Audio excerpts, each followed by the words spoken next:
Bonjour et Boker Tov, nous allons étudier aujourd'hui le Sheni, deuxième montée de Parashat Haazinu dans le cadre du Bet HaMidrash Hillel, Bet HaMidrash fondé à la mémoire du Rav Hillel Pevzner Zichrono Livracha. Notre étude commence au Perek Lamed Bet, 32e chapitre du Sefer Devarim, Pasuk Zayin, verset 7. Donc c'est toujours la Shira de Haazinu, où Moshe Rabbeinu s'adresse au Bnei Israël en ayant pris comme témoin le ciel et la terre. Et là, Moshe Rabbeinu, dans les psukim que nous allons étudier maintenant, rappelle au Bnei Israël le chesed, la bonté qu'Akadosh Baruch Hu leur a fait jusqu'à là. Pasuk Zayin. Zechor, souviens-toi, Yemot Olam, des jours du monde, c'est-à-dire ce qui s'est passé depuis la création du monde. Binu, réfléchissez, c'est Bina. Shenot, pour comprendre les années, d'or vador, des générations et des générations qui se sont suivies. On va voir comment Rashi explique cela. Chez Alavicha, demande à tes pères, Veyagetra, et ils te diront, Zekenecha, tes sages, Veyomrulach, et ils te diront.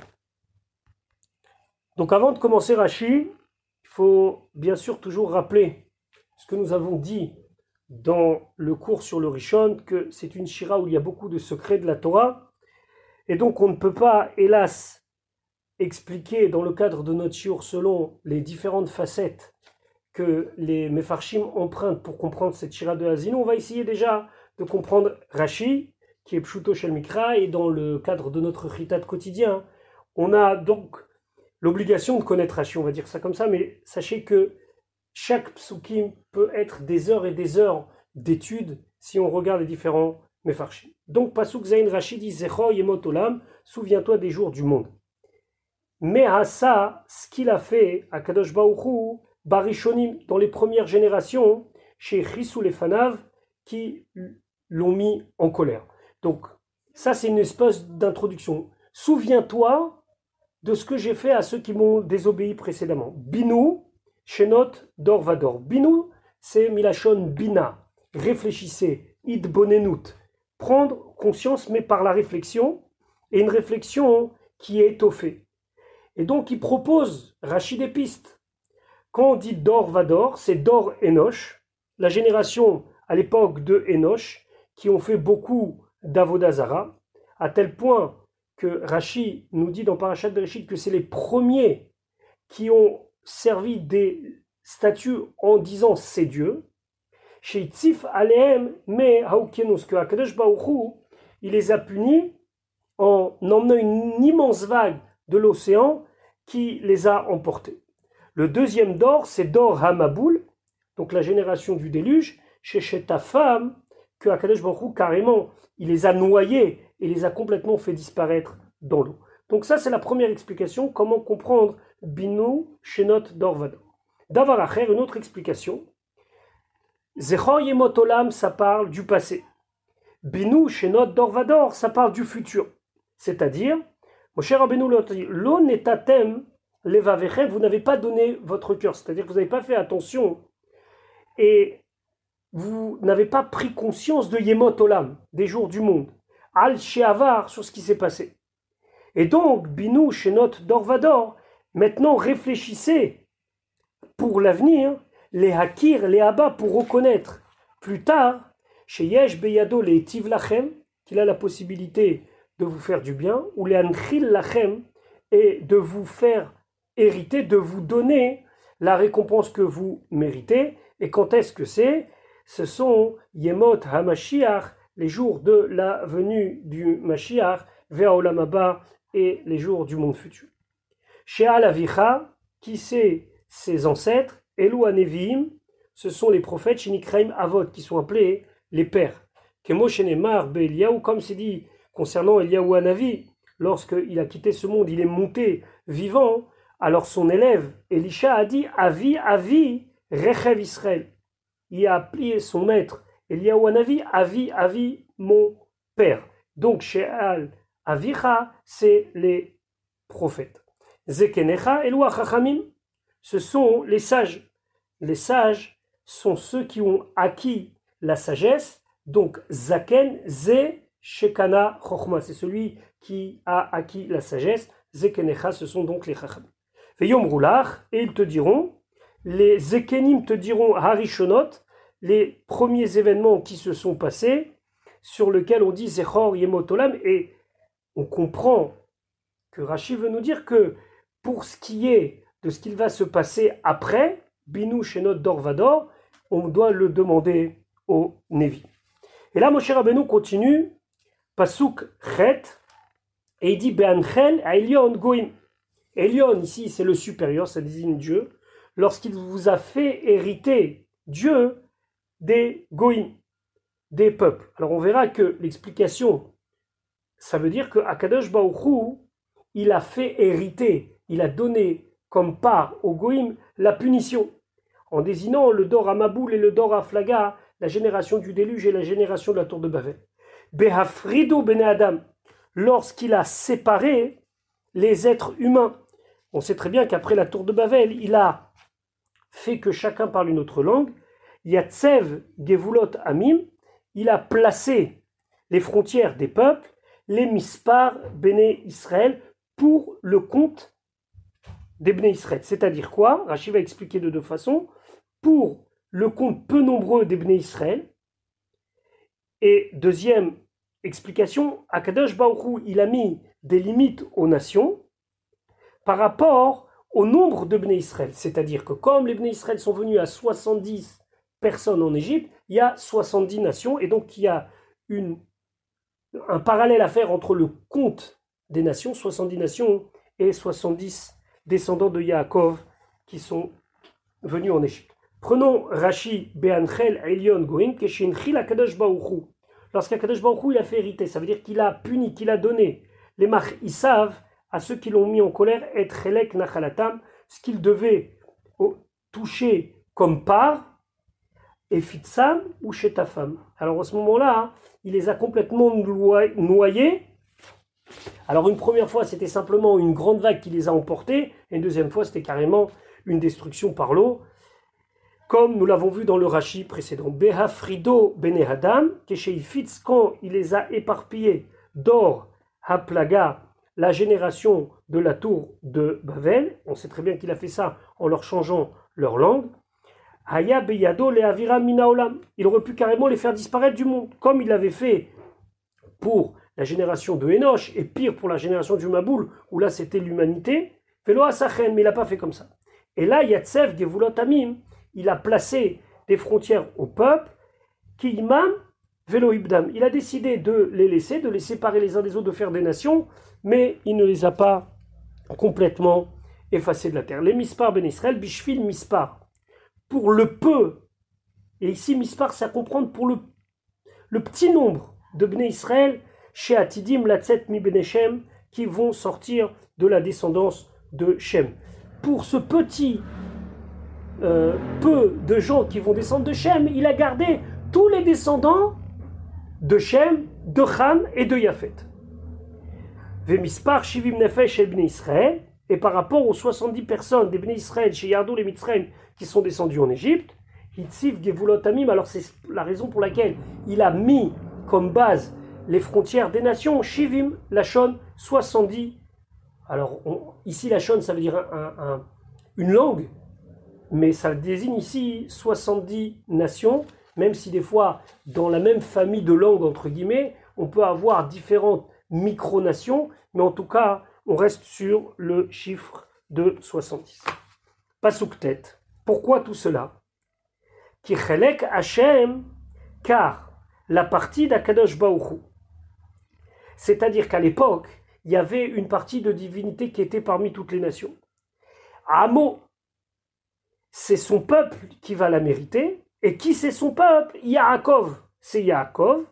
Chevel Nachalato, c'est comme cette corde qui est pour lui son héritage. Donc Rachid expliquait qui chelek Hashem amo, ça veut dire quoi? Lama kolzot, pourquoi tout cela? Les filles shaya chelko kavush benem, parce que la part d'Akadosh Baruch Hu de divinité était prise au milieu de toutes les nations.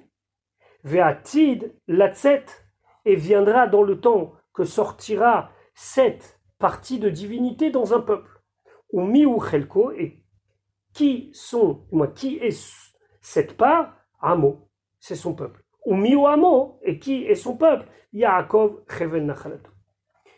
Vehu hashelishi ba'avot, c'est le troisième des patriarches. Hameshulash beshalosh zechuyot, car il a triplé les mérites. Srout avi aviv, le mérite de son grand-père Abraham. Srout aviv, le mérite de son père Israël, ou Srouto et son propre mérite. Arégimel, donc ça fait un mérite triple. Kachevel azé shewasui begimel gedilim. C'est comme une corde qui elle-même est composée de 3 cordelettes. Ve'u ubanav hayulo lenachala. Et lui et ses enfants sont la part d'Akadosh Baruch Hu. Velo Ishmael ben Avram, et pas Ishmael ben Avram, qui n'a que le mérite d'Avram. Velo Esav beno shel Yitzhak, et pas Esav, le fils de Yitzhak, qui lui s'est éloigné de l'héritage de Avram et de Yitzhak. Donc, c'est Yaakov qui va mériter d'être Chevel Nachalato. Continuons avec le Pasuk Yud. Maintenant, on va parler d'une période qui est plus proche pour les Bnei Israël de l'époque où ils sont en train de vivre. Et donc, Pasuk Yud, Moshe dit, Yim Tsaheu, eux, il les a trouvés fidèles, Be'eretz Midbar, dans la terre du désert. Uftuho, et dans le Tohu, Yelel, où on entend les gémissements des animaux, Yeshimon, dans un endroit qui est complètement désert, Yesoveveneu, il l'a entouré, Yevoneneu, il lui a donné la sagesse, Yetzireneu, et il l'a gardé, Keishon Aino, comme la prunelle de ses yeux. Rachid expliquait, Yimtsaeu be'eretz midbar. Otam, eux, les Bnei Israël, Matsa lo nehemanim, il les a trouvés fidèles à lui, be'eretz midbar, dans la terre du désert. Shekiblu alehem torato ou malchuto ve'ulo, ils ont pris sur eux sa Torah, sa royauté et son joug. Machelo asu Ishmael ve'esav, ce que n'ont pas fait Ishmael et Esav. Chez Neymar, comme c'est marqué, Vezarach mesir lamo ofia me Arparan. Il a brillé depuis Seir, il est apparu de Arparan. Ici, ce passouk veut nous dire que les Bnei Israël se sont distingués en acceptant ce que les autres n'ont pas accepté. Puisque nos Chachamim disent que ce passouk que nous allons étudier Bezrat Hashem plus tard, nous dit que Akadosh Baruch Hu, avec la Torah, il a été voir les Bnei Esav et les Bnei Ishmael et ils n'ont pas accepté. Uftu ho Yelel Yeshimon, Eret Sia Ushmama. C'était une terre de soif et de désolement. Mais comme Yelilat Tanim Uvnot Ya'ana, c'est l'endroit où on entend les hurlements du Tanin et des Bnot Ya'ana qui sont des animaux sauvages du désert. Av Sham, même là-bas, Nimshechu Achara Emuna, ils ont suivi la foi. Velo Amrou les Moshe, ils n'ont pas dit à Moshe, et Ach Netze les Mitberot, comment on va aller dans les déserts? Mais comme Tsia ou Shmama, un endroit où il n'y a que la soif et le désolement. Kainyan, chez Neymar, comme c'est marqué, que les Bnei Israël, qu'est-ce qu'Akadosh Baruch Hu se rappelle éternellement d'eux? C'est que l'Erter Acharai Bamidbar, vous m'avez suivi dans le désert. C'est un passou de Yermia qui dit qu'Akadosh Baruch Hu, il dit, je m'en souviendrai tout le temps. Yesoveveneu, Sham là-bas, Sibevam, il les a entourés, Vehikifam Bananim, et donc il les a encerclés avec les nuées. Vesibevam, et donc il les a entourés, Bidgalim, avec les fanions, les Arba Uchot dans les 4 directions. Vesibevam, et il les a aussi entourés, Betartitar, au pied de la montagne, Shekafa ou Alem Kegigit, qu'il a pris la montagne, il leur a mis sur eux comme un tonneau. Donc on voit que Akadosh Baruch Hu, vraiment, il les a pris comme quelque chose de tellement précieux.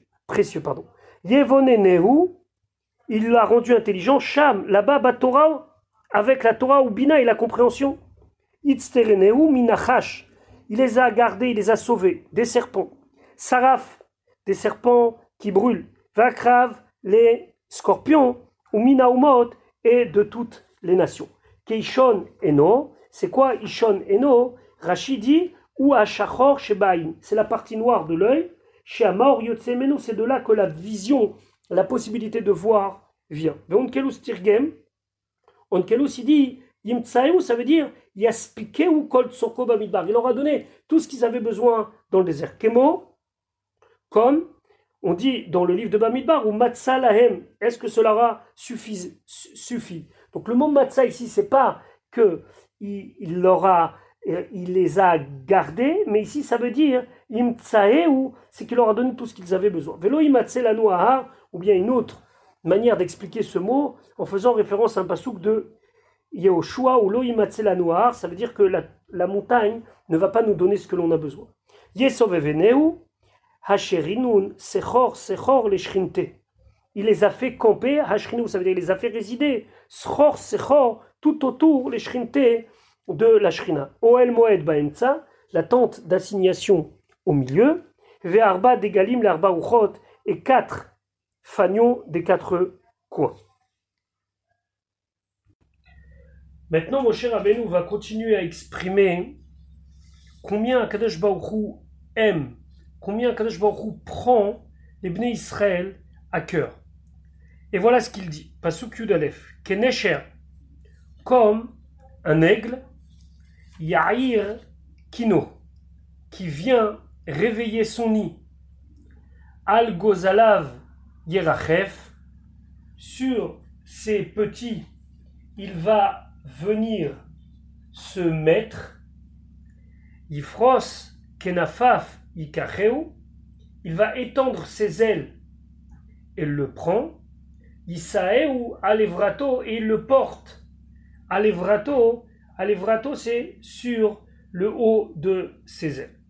Alors ici, bien sûr, Rashi à son habitude va expliquer dans le détail, mais on va voir combien l'image de cet oiseau, de cet aigle, est importante pour comprendre combien Akadosh Baruch Hu nous aime. Voilà ce que Rashi dit, Kenesher Yair Kino. Ici, c'est une parabole. C'est une parabole pour nous signifier la manière dont Akadosh Baruch Hu agit envers le Ham Israël. Nehagam berachamim ou vechemla. Akadosh Baruch Hu agit avec eux, berachamim, avec miséricorde, ou vechemla, et avec compassion.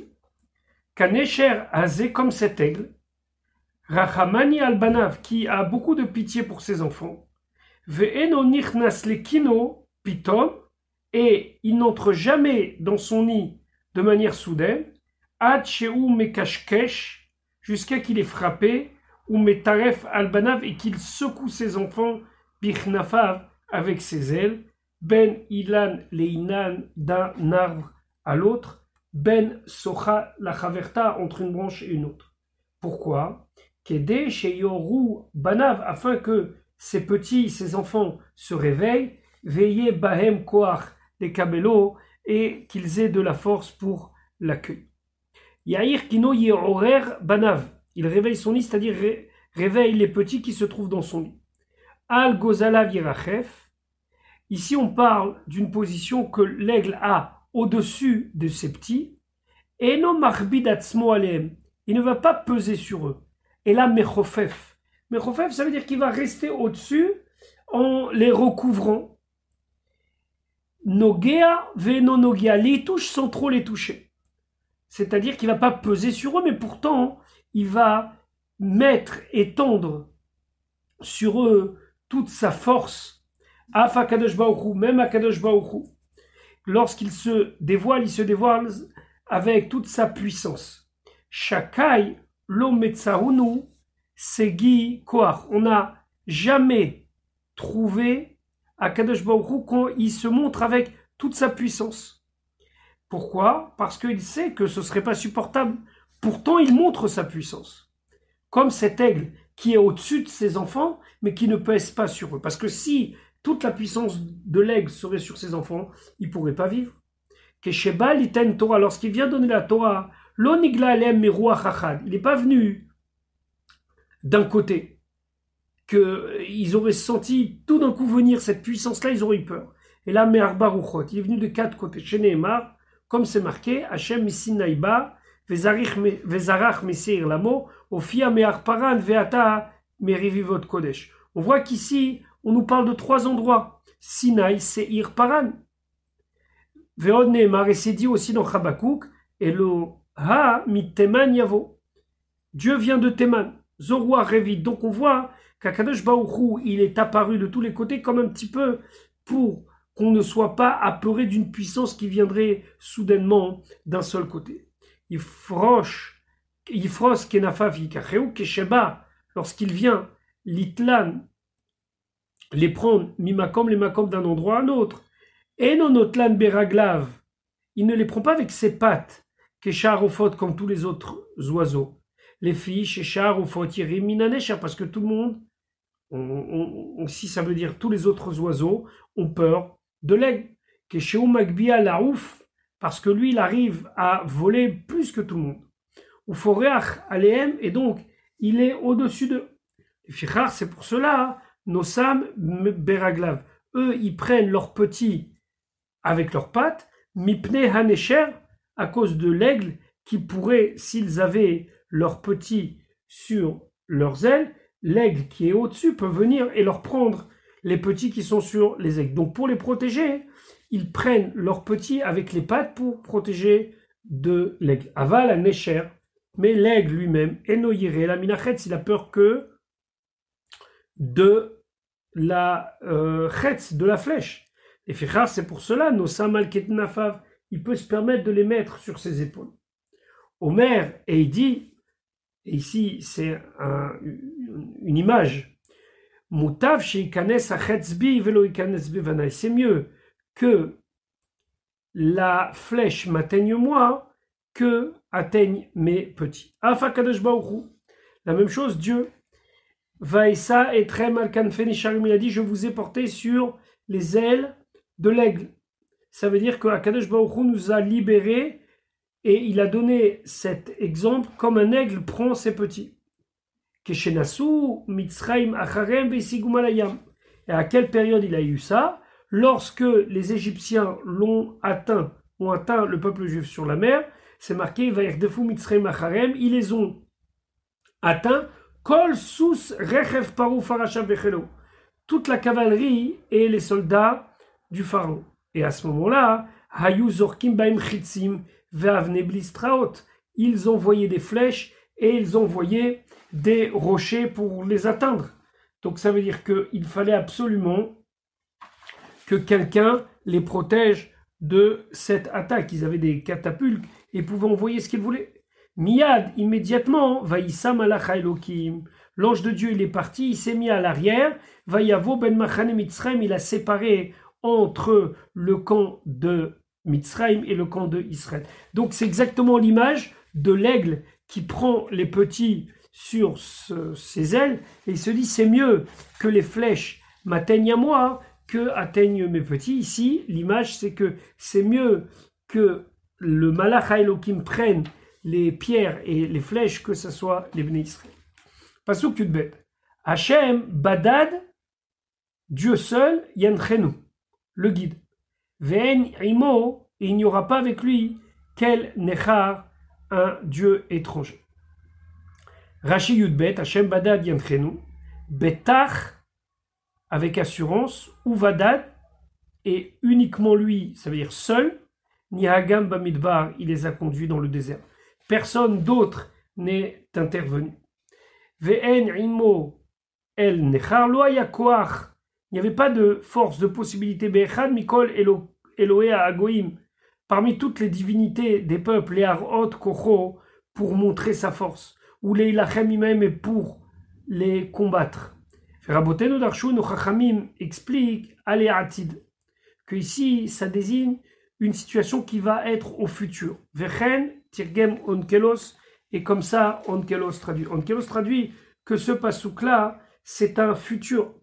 Le onkelos dit Hachem bilchodehon atid le hashayru tehon be'alma dehu hatit leitrada. Kadosh Baruch Hu uniquement sera leur Dieu dans le Olam Haba que très prochainement il va faire. Enfin, Ani Omer et moi, dit Rashi, il explique que les deux explications, celle qui explique ce passou comme un événement passé, celui de la sortie d'Égypte, ou le Midrash qui dit qu'on parle d'un événement futur, celui du moment où tout le monde reconnaîtra Dieu, eh bien, c'est quelque chose qu'il faut comprendre de cette manière-là. Va'ani Omer, et moi je dis, divrei tochecha hem. Ici, c'est quelque part une remontrance. Les haïd, pour faire témoigner à Shamaim Varetz, du moins pour prendre comme témoin à Shamaim Varetz, ou Tehe Ashera Lahem, les aides chez Sofam Liv God. Et qu'au final, ici, c'est quelque part une prédiction que voilà, tout était écrit. Un jour, vous allez renier à Kadosh Baruch Hu. Velo Yiskeru, et ils ne vont pas se souvenir. Lo harishonot she'asa lahem, velo anoladot she'uatot atid lasot imem. Ni ce qui s'est passé précédemment, ni ce que Akadosh Baruch Hu a promis qui se passerait dans le futur. Et fichar, c'est pour cela, tsarich le yashev adavar lekan ou lekan. Toujours ces psukim-là, il faut nous les expliquer au passé et au futur. Vekol hainyan, et tout le sujet, Mosav, revient à donc des événements qui peuvent être expliqués de deux manières, ou futur, ou au passé. C'est-à-dire, Ken Asalaim, comme ça il aura fait au futur, Vechen, et ainsi, Atid Lasot, il s'apprête à faire. Kol Ze, tout cela, Aya Lahem, l'Iskor, il faut se souvenir. Donc, quelque part, ici, Rashi réconcilie le Pshat avec le Midrash. Le Midrash qui va sur une voie que tout ce qui est ici, c'est un futur, alors que dans le Pshat, il semble que Moshe Rabbeinu rappelle au Bnei Israël des événements passés. Et bien ici, Rashi est arrivé à faire la synthèse des deux manières de voir les psukim pour nous dire que un est nécessaire à l'autre pour comprendre cette shira de Haazin. Je vous souhaite une bonne journée. Bezrat Hashem, à demain pour la suite de notre étude.